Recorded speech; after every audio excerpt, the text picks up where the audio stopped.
नमस्कार दोस्तों, मैं चुरामान साहू दर्शन एकेडमी में आपका स्वागत करता हूं। हम लोग का ये श्रृंखला निरंतर जारी है ना। हम लोग कर रहे हैं सीडीपी के बाल विकास, जो कि आपके कौन कौन से एग्जाम के लिए महत्वपूर्ण है, ये ध्यान में रखेगा। सबसे पहले अगर हम लोग बात करेंगे है ना, तो कौन कौन से एग्जाम के लिए महत्वपूर्ण है, इसे पूरे डिटेल में देखते हैं। एक तो आपका छात्रावास का जो भी फॉर्म आया है उसके लिए बिल्कुल बहुत ही ज़्यादा महत्वपूर्ण है दोस्तों, है ना। 10 नंबर का बिल्कुल सीडीपी से, है ना, चाइल्ड डेवलपमेंट से कितने नंबर का आएगा, बाल विकास से 10 नंबर के प्रश्न आएंगे। दूसरा जो छत्तीसगढ़ टीटी का एग्जाम होने वाला है उसके लिए भी, है ना, वहाँ है ना 30 नंबर के प्रश्न यहाँ से बनेंगे सीडीपी से, है ना। और शिक्षक भर्ती के भी 30 नंबर प्रश्न बनेंगे। तो ध्यान में रखिएगा, शिक्षक भर्ती का जो एग्जाम होगा उसके लिए भी 30 नंबर के प्रश्न यहाँ से बनते हैं। तो बिल्कुल ध्यान में रखिएगा, एग्जाम में इसी प्रकार के प्रश्न बिल्कुल देखे जाते हैं, है ना। और इस प्रश्न से बिल्कुल जुड़े रहिएगा। लाइक, कमेंट, शेयर और सब्सक्राइब करना दोस्तों, है ना। प्यार बना के रखेंगे तो मजा आता है, हमको भी मजा आएगा और आपके लिए भी हम लोग और मेहनत करते रहेंगे ताकि आपका एग्जाम निकल जाए। ठीक है, पूरी कोशिश करना है दोस्तों, मिलजुल के ही कोशिश किया जा सकता है और अच्छे परिणाम लाए जा सकते हैं। तो चलिए हम लोग स्टार्ट करते हैं आज का पहला प्रश्न। ठीक है, हमारा पहला प्रश्न है, थार्नाडाइक ने सीखने के सिद्धांत को किस नाम से नहीं जाना जाता है। थार्नाडाइक ने एक सिद्धांत दिया है, सीखने का सिद्धांत, सबसे पहला सिद्धांत इन्हीं के द्वारा दिया गया था, सीखने का सिद्धांत। उसे किस नाम से नहीं जानते हैं? तो प्रयत्न और त्रुटि का सिद्धांत तो कहा जाता है दोस्तों, उद्दीपन अनुक्रिया का भी सिद्धांत कहते हैं, संयोजनवाद का भी सिद्धांत कहते हैं। तो क्या नहीं कहते हैं? परिपक्वता का सिद्धांत नहीं कहते हैं, ये ध्यान में रखिएगा। तो है ना, नाम याद रखना है क्या क्या, प्रयत्न त्रुटि, उद्दीपन अनुक्रिया, और याद रखना है संयोजनवाद का सिद्धांत याद रखना है दोस्तों। ठीक है, बिल्कुल आप बने रहिएगा, लाइक, कमेंट, शेयर, सब्सक्राइब करना है। बालक अपनी मां को पहचानना प्रारंभ कर देता है। तो कब पहचानना प्रारंभ कर देता है? 3 माह का जब बालक होता है तो अपनी माँ से दूर करने पर, बच्चे को माँ से दूर करने पर वो ई करके रोने लग जाता है ना दोस्तों। तो ध्यान में रखिएगा, है ना, 3 माह में ऐसी प्रक्रिया होती है। ठीक है, तो आप लोग ये देख सकते हैं अपने आसपास में भी। तो थार्नाडाइक के अनुसार निम्न में से कौन सा नियम सीखने का नियम है? तो थार्नाडाइक ने सीखने का दोस्तों याद रखिएगा टोटल 3 मुख्य नियम दिए हैं, ध्यान में रखिएगा, है ना। थार्नाडाइक महोदय ने सीखने के क्या दिए हैं? 3 मुख्य नियम दिए हैं। और वो 3 मुख्य नियम कौन कौन से हैं? पहला है तत्परता का, दूसरा है प्रभाव का, और तीसरा है अभ्यास का नियम। कौन सा नियम नहीं है दोस्तों? तो दृढ़ता का नियम नहीं है। प्रश्न में साफ साफ लिखा है, क्या लिखा है? नहीं है। एग्जाम में जब भी ऐसे प्रश्न आए तो आप नहीं है को बिल्कुल अंडरलाइन कर लीजिएगा। गलती क्या करते वो भी बता दे रहा हूं मैं।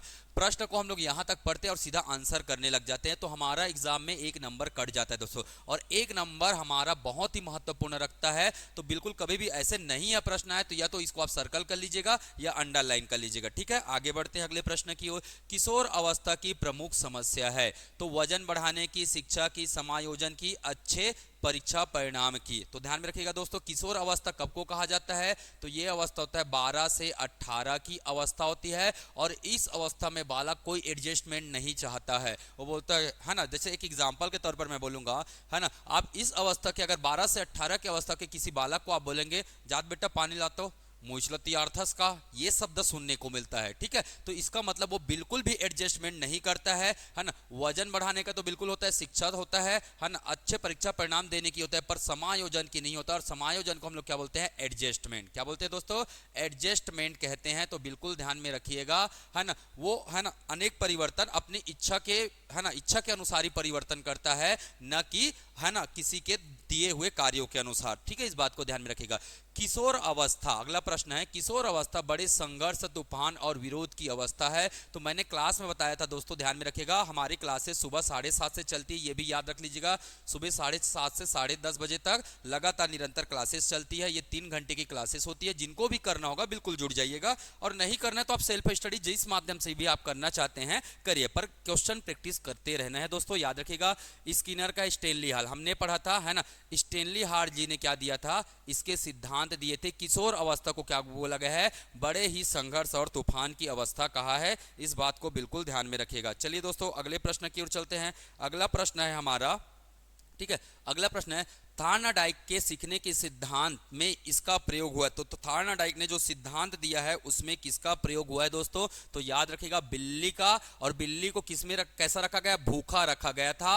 और कहां रखा गया था? पिंजड़ा में रखा गया था। तो याद रखिएगा ये अवस्था को। तो यहां से कुछ भी प्रश्न बन जाते हैं। इसके अलावा मछली का भी प्रयोग हुआ है, और मछली कैसी थी? मृत अवस्था में थी। तो है ना, इसी से इन्होंने बताया उद्दीपन और अनुक्रिया का सिद्धांत, है ना। तो थार्नाडाइक महोदय ने, है ना, उद्दीपन कौन कर रहा है? उद्दीपन मतलब प्रोत्साहन दे रहा है, कौन? मछली। तो ये उद्दीपन, और इसी से है ना, उद्दीपन उद्दीपन ये कर रहा है, और प्रक्रिया, अनुक्रिया या प्रक्रिया बोल सकते हैं, तो वो कौन कर रहा है? बिल्ली कर रहा है अपनी भूख को मिटाने के लिए। तो इसीलिए इसको बोलते हैं उद्दीपन अनुक्रिया का सिद्धांत कहते हैं दोस्तों। तो हमारा उत्तर हो जाएगा क्या? सही जवाब हो जाएगा हमारा क्या? ए व सी दोनों सही जवाब हो जाएगा। ठीक है, ध्यान में रखिएगा। जीन पियाजे के अनुसार संज्ञानात्मक विकास की अवस्थाएं हैं, तो याद रखिएगा इनकी कितनी अवस्थाएं हैं? 4 अवस्थाएं हैं। मैं जब अगला क्वेश्चन एमसीक्यू लेकर आऊंगा उसमें पूरी अवस्थाओं के नाम के बारे में भी चर्चा करेंगे और उसका विस्तृत डिटेल भी देखेंगे। ठीक है, अगला प्रश्न है, मानसिक विकास को प्रभावित करने वाले कारक नहीं है। याद रखिएगा क्या बोला है? नहीं है। तो पारिवारिक का वातावरण तो मानसिक विकास हमने पढ़ा है। धार्मिक वातावरण को नहीं पढ़े हैं दोस्तों। धार्मिक वातावरण मानसिक विकास को प्रभावित करने वाले कारक में नहीं आते हैं। सामाजिक स्थिति आती है, आर्थिक स्थिति भी आती है, पर क्या नहीं आता है? धार्मिक वातावरण नहीं आता है। ठीक है, अगले प्रश्न मैं आप लोगों को बता दूं कि हमारी जो क्लासेस है वो स्टार्ट हो चुके हैं, जिसमें शिक्षक भर्ती है ना, सहायक शिक्षक और वर्ग 2 के लिए तैयारी किया जा रहा है। आपको टेट का और शिक्षक भर्ती 2 एग्जाम होंगे दोस्तों। पहला होगा आपका टीटी का एग्जाम होगा, उसके बाद शिक्षक भर्ती का एग्जाम होगा, और इसके लिए बहुत ही न्यूनतम फीस में हम आपके लिए ये सुविधा लाए हैं। ऑनलाइन और ऑफलाइन दोनों मोड में चलेगा। अगर केवल आप सीडीपी पढ़ना चाहते हैं तो सीडीपी भी आपको इतने कम रुपए में आपको ऑनलाइन में बिल्कुल मिल जाएगा। ठीक है दोस्तों, तो बने रहिएगा हमारे साथ। चलिए अगला बात करते हैं, नैतिक तर्क की अवस्था का सिद्धांत किसने दिया है? तो याद रखेगा है ना, नैतिक को, है ना, नैतिक को याद रखना है। नैतिक और क से क्या हो जाएगा? को हो जाएगा। तो को से क्या हो जाएगा? है ना, कोहलबर्ग। यह याद रखना है हमारा, है ना, एक व्यक्ति का जिम्मेदारी है किसान को क्या करना? मदद करना। किससे? हल से मदद करना। एक नैतिक जिम्मेदारी क्या है? हल से मदद करना। ऐसे भी याद रख सकते हैं, हमारा नैतिक जिम्मेदारी क्या है? हल से मदद करना। तो कोहलबर्ग आपको बिल्कुल एग्जाम में याद रहेगा। ठीक है, चलिए, वंशानुक्रम से संबंधित प्रयोग चूहों पर किसने किया है? तो याद रखेगा चूहों पर प्रयोग करने वाले कौन थे? मेंडल जी थे। इन्होंने और किस पर प्रयोग किया था? मटर के दाने पर भी वंशानुक्रम का प्रयोग किया था। अनुवांशिक वंशानुक्रम के लिए एक और शब्द दिया जा सकता है एग्जाम में, ध्यान में रखना है कौन सा शब्द है वो? अनुवांशिकता। तो याद रखना है दोस्तों, है ना, अनुवांशिकता का अध्ययन चूहा पर किसने किया था? तो ये भी प्रश्न बन सकता है, मेंडले महोदय ने किए थे। ठीक है, चलिए, कौन सा ऊर्जावान मित्रवत बालक का लक्षण नहीं है? ऊर्जावान मतलब पॉजिटिव, सकारात्मक होना, खुश मिजाज होना पॉजिटिव है, सामाजिक कार्य करना पॉजिटिव है, चिढ़ना तो बिल्कुल भी पॉजिटिव नहीं है। तो चिड़चिड़ाहट बहुत गलत संदेश होता है, और ये हमारा क्या नहीं है? तो ऊर्जावान मित्रता के संकेत नहीं है दोस्तों, ध्यान में रखिएगा, लक्षण नहीं है। चलिए, बालक के जन्म के समय शिशु की मस्तिष्क का भार होता है। याद रखिएगा, मस्तिष्क का भार बोलेगा तो 350 ग्राम होता है। कितना होता है? 350 ग्राम होता है। इसको ध्यान में रखिएगा। कल्पना जगत में विचरण करते हैं, तो याद रखिएगा 2 अवस्था होती है जहां कल्पनाएं आती है। पहली अवस्था होती है शैशवावस्था और दूसरा अवस्था होता है किशोर अवस्था। तो यहां कल्पना होती है दोस्तों, तो हमारा उत्तर क्या हो जाएगा? शैशव अवस्था व किशोर अवस्था। एग्जाम्पल मैंने पूरे क्लास में बताए हुए हैं, तो यहां ज्यादा और डिटेल नहीं कर रहा हूं मैं। ठीक है, चलिए, बालक मुख्य रंगों की पहचान कर लेता है। ध्यान में रखिएगा, बालक, अगला प्रश्न क्या है? बालक मुख्य रंगों की क्या कर लेता है? पहचान कर लेता है। तो ध्यान में रखिएगा, मुख्य रंग जो होते हैं उसकी पहचान ये कब करते हैं? 5 वर्ष की अवस्था में करते हैं। चलिए अगला बात करते हैं, छोटे छोटे वाक्यों को बोलना, 3 पहिए की साइकिल चलाना, यह कार्य किस अवस्था में होता है? तो ध्यान में रखेंगे दोस्तों, यह कार्य होता है 0 से 6 की अवस्था में, और इसे हम क्या कहते हैं? शैशव अवस्था कहते हैं। तो हमारा उत्तर क्या हो जाएगा? शैशव अवस्था। मतलब इस समय, है ना, ध्यान में रखिएगा, इस समय बालक, है ना, बालक बोलना कब प्रारंभ करता है? एक सार्थक शब्द कब बोलता है? तो याद रखिएगा, बालक सार्थक शब्द कब बोलता है? तो वो बोलते हैं कब? ध्यान में रखिएगा, 10 माह में। ध्यान में रखिएगा, एग्जाम में पूछेगा सार्थक शब्द, पर छोटे छोटे शब्दों को जब बोलना चालू करता है तो वो 1 से 2 वर्ष के बीच में, और 2 वर्ष में अच्छी खासे बालक बोलना सीख जाते हैं। ध्यान में रखिएगा। चलिए, मनुष्य के शरीर में हड्डियों की संख्या है ना, कम से कम होती है। तो ध्यान में रखिएगा दोस्तों, ये 3 अवस्था है। ठीक है, ये 3 अवस्था है, शैशव अवस्था, बाल्यावस्था, किशोर अवस्था और प्रौढ़ा अवस्था। शैशव अवस्था क्या है? 0 से 6 वर्ष। बाल्यावस्था क्या है? 6 से 12 वर्ष। किशोर अवस्था क्या है? 12 से 18 वर्ष। और 18 से 60 वर्ष क्या है? आपका प्रौढ़ा अवस्था है। तो याद रखिएगा दोस्तों, मैं 3 अवस्था की बात करूंगा। ठीक है। सबसे पहले बालक में जब जन्म लेता है ना, बालक जब जन्म लेता है तो इस समय कितना होता है, तो इस समय उनके शरीर में 270 हड्डियां होती है। फिर बाल्यावस्था में कितना हो जाता है, तो बाल्यावस्था में ये 350 के आसपास हो जाता है। और जब ये वयस्क हो जाता है तो वयस्क का शरीर में, है ना, वयस्क शरीर में हड्डियों की संख्या कितनी होती है, 206 होती है। तो इसका उत्तर हो जाएगा क्या, प्रौढ़ा अवस्था। वयस्क कब होता है, 18 वर्ष के बाद के व्यक्ति को क्या बोलते हैं हम, वयस्क कहते हैं, एडल्ट कहते हैं। और इसमें हड्डियों की संख्या न्यूनतम होती है 206 होती है, इसको ध्यान में रखिएगा। चलिए अगले प्रश्न की ओर चलते हैं। अगला प्रश्न है, विकास व्यक्ति में नवीन विशेषताएं और योग्यताएं प्रस्फुटित, है ना, प्रस्फुटित करता है। प्रस्फुटित मतलब दर्शाता है। तो मैंने क्लास में बताया था, है ना, कभी भी नवीन विशेषता और नवीन योग्यता है ना, तो याद रखिएगा किसका नाम याद रखना है, हरलॉग जी का नाम याद रखना है। नए चीज को हम क्या, हर नए चीज को हम क्या करते हैं, पसंद करते हैं। ऐसे याद रखिएगा, ट्रिक के माध्यम से, हर नवीन चीज को क्या करते हैं, हम पसंद करते हैं। हर नवीन चीज को हम क्या करते हैं, पसंद करते हैं। तो विकास के लिए कौन सा शब्द यूज किया इन्होंने, नवीन विशेषता और नवीन योग्यताओं का अनुसरण करना या उसे दर्शाना। और हर का मतलब क्या हो जाएगा, हरलॉक हो जाएगा। जेम्स ट्रेवर महोदय ने क्या बताया, विकास की परिभाषा क्या बताया है, तो इन्होंने विकास को परिवर्तन बताया। परिवर्तन कब से होता है, जन्म से, ध्यान में रखिएगा, जन्म से मृत्यु तक जो परिवर्तन होती है उसे कहा जाता है क्या, है ना, उस परिवर्तन को विकास। जबकि मुनरो महोदय ने बोला है गर्भावस्था से, मुनरो महोदय ने विकास को क्या परिभाषित किया है, तो इन्होंने गर्भावस्था से, है ना, गर्भावस्था से प्रौढ़ा अवस्था तक, प्रौढ़ा अवस्था तक जो बालक में जो परिवर्तन होता है उस परिवर्तन को मुनरो जी ने क्या बताया है, विकास बताया है। तो याद रखिएगा, मुनरो जी गर्भावस्था की बात करते हैं, जेम्स ड्रेवर जी जन्म से बात करते हैं। ठीक है, तो अलग अलग सिद्धांत को याद रखिएगा। 20वां क्वेश्चन देखते हैं हम लोग। अगला क्वेश्चन है हमारा, किशोर अवस्था एक नया जन्म है, इसमें उच्चतर और श्रेष्ठतर मानव विशेषता को जन्म देती है। तो उच्चतर और श्रेष्ठतर कभी भी आएगा तो दोस्तों याद रखना है, उच्चतर और श्रेष्ठतर किसने दिया है, स्टेनले हॉल महोदय ने ये डिफाइन किया हुआ है। तो याद रखिए, कभी भी शब्द को पकड़ना है, उच्चतर और श्रेष्ठतर मानव, है ना, ये किशोर अवस्था को बताया है किसने, स्टेनली हॉल ने परिभाषित किया हुआ है, इस बात को ध्यान में रखिएगा। चलिए अगला प्रश्न देखते हैं। ठीक है, किशोर अवस्था आदर्शों की अवस्था है, सिद्धांतों का निर्माण है। मैंने क्लास में पढ़ाया था, है ना, आदर्श और सिद्धांत, है ना, किशोर अवस्था को किसने आदर्श व सिद्धांत की, सिद्धांत निर्माण की अवस्था कहा है, तो ये कौन थे, जीन प्याजे महोदय थे। याद रखिएगा, है ना, किशोर अवस्था को आदर्श की अवस्था या, है ना, सिद्धांतों का निर्माण किसने कहा है, जीन प्याजे महोदय ने कहा है, ध्यान में रखिएगा। चलिए, मानसिक विकास का संबंध नहीं है, तो मानसिक विकास का संबंध तर्क से तो है, इससे विकास होता है, स्मृति से भी होता है, अवबोध से होता है। किससे नहीं होता है, शिक्षार्थी के वजन एवं ऊंचाई से। इससे केवल दोस्तों किसका विकास होता है, शारीरिक विकास होता है। तो याद रहेगा, एग्जाम में कर लेंगे,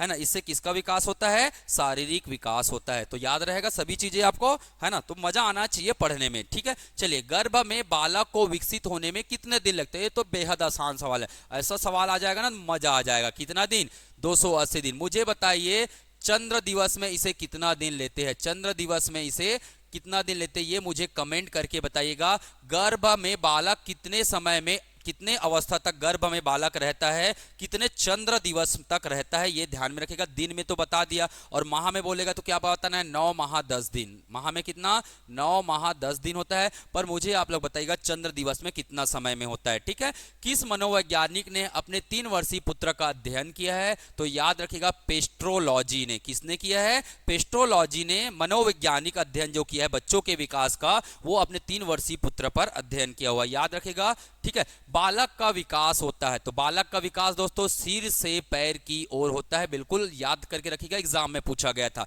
तो बालक का विकास कैसे होता है, सिर से पैर की ओर होता है, और याद रखिएगा केंद्र से परिधि की ओर होता है, या केंद्र से अंदर से बाहर की ओर होता है, ऐसे भी याद रख सकते हैं। ठीक है, केंद्र से परिधि की ओर भी बोल सकते हैं, या दूसरा बोल सकते हैं रीढ़ से हाथ अंगुली की ओर, रीढ़ से अंगुली की ओर विकास होता है, इस बात को ध्यान में रखिएगा। ठीक है, या हाथ की ओर बोल सकते हैं, है ना। विकास के संबंध में गलत कथन है, तो विकास विशिष्ट से सामान्य की ओर जाता है, जी नहीं दोस्तों, विकास जाता है कहां से, सामान्य से विशिष्ट की ओर जाता है। तो कहां जाता है, सामान्य से विशिष्ट की ओर जाता है। यह सार्वभौमिक प्रक्रिया है, सिर से पैर की ओर होता है, वर्तालुकार गति है ना। तो याद रखिएगा, वर्तुलाकार गति है, ये सीधी रेखा में विकसित नहीं होता है, इसको ध्यान में रखिएगा। वर्तुलाकार कहने का मतलब है इस प्रकार से इलिप्टिकल, ठीक है, इस बात को बिल्कुल ध्यान में रखना है। चलिए अगले प्रश्न की ओर चलते हैं। अगला प्रश्न है हमारा, गर्भाधान काल की अवस्था नहीं है। तो गर्भाधान काल की अवस्था नहीं है तो शैशव अवस्था, ये गर्भाधान नहीं है दोस्तों, ये तो 0 से 6 वर्ष का है। डिंबा अवस्था को क्या बोलते हैं? बीजकरण अवस्था बोलते हैं, रोपण अवस्था बोलते हैं, ध्यान में रखिएगा, है ना। डिंबावस्था, बीजकरण अवस्था, रोपण अवस्था कहते हैं, है ना। भ्रूणावस्था, इसके 3 टाइप होते हैं। गर्भाधान के कितने होते हैं? 3 टाइप होते हैं, मैंने क्लास में पूरी तरह बता दिए, ठीक है। चलिए अगला बात करते हैं, मानव जीवन की मनोभौतिक एकता कहलाती है। तो जब मन और शरीर का विकास होता है तब उसे हम सभी एकीकृत विकास कहते हैं। और किसका विकास होता है? ये मन और शरीर का विकास होता है। याद रहेगा, मन और शरीर को विकास को क्या कहते हैं? मनोभौतिक एकता कहते हैं, ठीक है। चलिए अगला प्रश्न देखते हैं, गर्भ में सर्वप्रथम निर्माण होता है। तो दोस्तों गर्भ में सबसे पहले किसका निर्माण होता है? बस ऐसे हाथ फेर देना, आपको क्या टच हो रहा है? सर टच हो रहा है, ठीक है। तो गर्भ में सबसे पहले किसका निर्माण होता है? सिर का निर्माण होता है। जन्म के समय शिशु में कितने हड्डियां होती है? तो जन्म के समय मैं बता चुका हूं दोस्तों, कितना होता है? 270 होता है। मुझे बताइएगा, मुझे आप कमेंट करके बताइएगा, एक वयस्क बालक में या कि वयस्क व्यक्ति में कितने हड्डी होते हैं? ये कमेंट में मैं देखना चाहूंगा आप लोग सही जवाब करते कि नहीं करते हैं। बिल्कुल लाइक कमेंट शेयर सब्सक्राइब किया करो दोस्तों, हम भी मेहनत कर रहे हैं, आपसे भी मेहनत की उम्मीद करते हैं और रिजल्ट लाएंगे इसकी भी उम्मीद करते हैं। तो एकदम प्यार से कमेंट लाइक शेयर करते रहिएगा, ठीक है। निम्न में से किस घटना की ओर बालक सर्वप्रथम आकर्षित होता है? तो एक छोटा सा जो नवजात बालक होता है वो प्रकाश को देखता है, वाह मस्त रंगीन, है ना। और ज्यादातर ये बालक, छोटा सा बालक होता है वो ब्लैक और, है ना, उन्हें कौन सा कलर पसंद होता है? तो ब्लैक एंड व्हाइट पसंद होता है ना। रंगीन कलर की ओर ज्यादा आकर्षित नहीं होता है। तो याद रखिएगा इसका उत्तर क्या हो जाएगा? प्रकाश की ओर, ठीक है। बालक की, है ना, ये बालक कर लीजिएगा, बालक के किस अवस्था को युक्ता कहा जाता है? तो याद रखिए दोस्तों, युक्ता कब होता है? जब, है ना, बालक में बीजावस्था होता है उस समय युक्ता का निर्माण होता है। बालक की जिज्ञासा को किया जाना चाहिए, है ना, दमन करना चाहिए, बिल्कुल नहीं, गलत है। शांत सोच सकते, उत्तेजित नहीं करना है। सक्रिय, तो याद रखिएगा इसका उत्तर क्या हो जाएगा? बालक को जिज्ञासा को, मतलब वो जैसे किसी चीज को जानना चाह रहा है तो बिल्कुल बताना है भैया, है ना, सबको बताना है। इस प्रक्रिया से आप क्या कर सकते हैं? शांत कर सकते हैं। चलिए अगला प्रश्न है, भारत में बाल विकास की शुरुआत कब हुई है? तो ये 1930 में हुआ है। ताराबाई के द्वारा ये इसकी अध्ययन किया गया था। बाल विकास के अध्ययन की शुरुआत, भारत में बाल विकास के अध्ययन की शुरुआत कब हुई है? 1930 में ताराबाई ने कलकत्ता विश्वविद्यालय में इसका अध्ययन सबसे पहले किया था। तो इस बात को ध्यान में रखिएगा। चलिए अगले प्रश्न की ओर चलते हैं, किस आयु वर्ग के बालक का दांत निकलना प्रारंभ होता है? तो मैं क्लास में बताया था 6 माह के बालक का दांत निकलना प्रारंभ होता है। तो याद रहेगा दोस्तों, कितने माह में दांत? 6 माह में दांत निकलना प्रारंभ होता है। मुझे बताइएगा, ठीक है, शरीर में प्रज्ञा दंत की संख्या कितनी होती है? एक व्यक्ति में प्रज्ञा दंत की संख्या बताना है, कितने होते हैं, है ना, मानव के शरीर में। ये आप मुझे कमेंट करके बताइएगा, मैं जानना चाहता हूं कि आपका सही जवाब क्या होगा, ठीक है। चलिए अगला प्रश्न देखते हैं, किशोर अवस्था में हड्डियों की संख्या होती है? तो किशोर अवस्था में ध्यान में रखिएगा दोस्तों, हड्डियों की संख्या कितनी होती है? तो ये है आपका कितना? 206। कितना हो जाएगा? 206 हड्डी हो जाएगा। थार्नाडाइक के अनुसार किस आयु के बालक पूर्ण बुद्धि का विकास हो जाता है? तो थार्नाडाइक महोदय ने बताया है ना, पूर्ण बुद्धि का विकास कब होता है? तो इन्होंने बताया 19 वर्ष के बालक में पूर्ण रूप से बुद्धि का क्या हो जाता है? विकास हो जाता है। ये आज का अंतिम प्रश्न है, किसी भी बालक का गर्भपूर्ण काल कब होता है? मुझे कमेंट में बताइएगा, मैं बिल्कुल जानना चाहता हूं कि आपके सही जवाब क्या होंगे, है ना। तो इस प्रकार से हम पूरे प्रश्न को कर सकते हैं दोस्तों। हमारे यहाँ सीजी व्यापम छात्रावास की बैच प्रारंभ हो चुकी है। जो कोई भी जुड़ना चाहते हैं, सीजीपीएससी प्री की सभी बैचें ऑनलाइन ऑफलाइन मोड में, है ना, बहुत न्यूनतम शुल्क पर प्रारंभ की जा चुकी है। विस्तृत अध्ययन किया जाएगा, है ना, और पूरे समय का सदुपयोग करेंगे और लक्ष्य की प्राप्ति तक हम लड़ते रहेंगे, ठीक है दोस्तों। तो बिल्कुल लाइक कमेंट शेयर सब्सक्राइब कीजिएगा, है ना। 7067485159 में आप जुड़ सकते हैं इस नंबर पर कॉल करके। और साथ ही साथ दर्शन एकेडमी का हमारा टेलीग्राम चैनल है ना, आपको बिल्कुल नीचे लिंक दे दिया जाएगा, है ना। इस लिंक से आप बिल्कुल जुड़ सकते हैं। तो व्हाट्सएप से भी जुड़िए, लिंक से भी जुड़िए, आपको बहुत सारा कंटेंट प्रैक्टिस कराया जाएगा दोस्तों, और अपना अच्छा बेहतरीन परफॉर्मेंस करना है। इसी के साथ मैं अलविदा लेना चाहूंगा। जय हिंद, जय भारत, जय छत्तीसगढ़। फिर मिलेंगे दोस्तों।